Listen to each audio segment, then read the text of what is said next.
The Berkshire town of Great Barrington is gearing up for a ban on plastic water bottles. Meanwhile, many residents in the nearby village of Housatonic continue to wrestle with their own water issues. Because the village is in a different water district than Great Barrington, they get water from a different source, and by the time it makes it out of the faucet, it's not what many people are hoping for. Brian Sullivan brings us part 2 of his story of water concerns in Great Barrington. Nestled away in the northwest corner of Great Barrington is the village named for the river that runs through it. While that same river runs through the rest of the town, it's more of an afterthought there. Here, the Housatonic, or Hoosie as is known by the locals, sits as a front and center focal point. Hollowed-out brick buildings line its banks as a daily reminder of the industrial hub that this little hillside community used to be. If Great Barrington downtown is the cultural epicenter, then Housatonic is the blue-collar neighborhood to live in for the people who work there. But where the two sections of this southwestern Massachusetts hamlet differ economically, they match up in charm and beauty. This old paper mill, built in 1873, still stands tall, albeit with far fewer workers inside today. The village center looks like the inspiration for a Norman Rockwell painting, and probably was. There's even a world-class bakery that somehow manages to elude the public spotlight here. One difference that can't be overlooked by the residents in Housatonic, however, is in the quality of the water. Not from the river, but from the faucet. Great Barrington Center and its surrounding area is part of what's known as the Fire District. They get their water from the Green River, which services roughly 4,100 residents. Their water is consistently clean, clear, and potable. The water for Housatonic Village is provided by a private company who declined our request for an interview. They get their water from a different source and service far fewer households. The village of Housatonic, which was originally created basically to house the workers in the mills and is very blue collar, they simply siphon water from a pond nearby. At least, through the years they've put a lot of standards in for the level of cleanliness to the water, but the system itself, chunks of it are nearing 200 years old. Some of the pipes even. When pipes and water mains need to be replaced in the Fire District, they've got the budget to do so. For Housatonic Waterworks to offset costs for upgrades necessary for their water mains, company co-owner Jim Mercer imposed some sizable rate increases.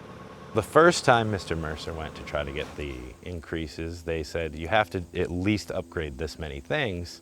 And he did 3 or 4, I believe, off a list of 10. And then he said that there was no more money. To ensure that his house has potable water on a steady basis, Nathan Turner uses a filter like this one on the main water pipe in his basement. This is how they looked before being attached. This one here had only been in use for about 2 weeks. Normally, they get changed 2 to 4 times a year.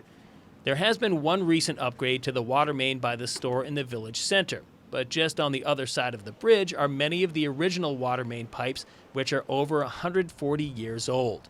Those old pipes naturally carry a lot of rust with them, which only becomes worse when they run chlorine through to flush them out. Whenever there's a lot of rainfall or any sort of other issue to deal with, they just increase the chlorine in the water, which is how the state recommends they deal with it. But it causes more of the rust to come off the pipes and be present in the water, making it brown and sludgy. Eventually, the chlorine does its job and clears out the rust, but the end result isn't always desirable. Like, you can be in the shower for a brief time and get out and your eyes are red as if you've been swimming for an hour in a chlorinated pool. Since moving to this neighborhood in 2005, Jane Wright has been wrestling with these issues on and off year in and year out. It's recently reached its tipping point. I don't think most people, this is the water after I let it run on the day that it was really horrible, which is this day. You can see a lot of particles in it. It's rust and other metals. I think it might be safe to drink if you were desperate, but I think we have to trust our instincts and not drink the water when it looks this way, and it often looks yellow.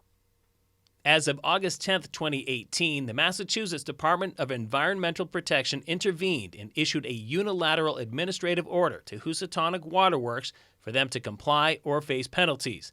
In the meantime, Jane Wright joined dozens of her neighbors in getting bottled water delivered. From what I understand, the day that they delivered my water bottle, they were delivering at least 50 other bottles around town in Housatonic. So I am sure that there's an even greater number of people here who have bottled water dispensers. Of course, that's been good for at least one local business, but it's one more cost incurred on top of an already increased water bill.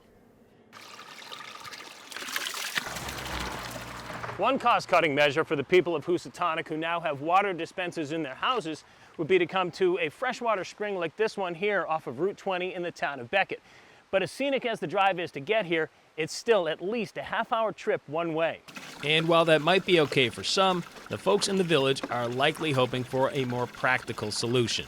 I think we're all concerned about water and our environment, and that's essential. Water's our most precious resource.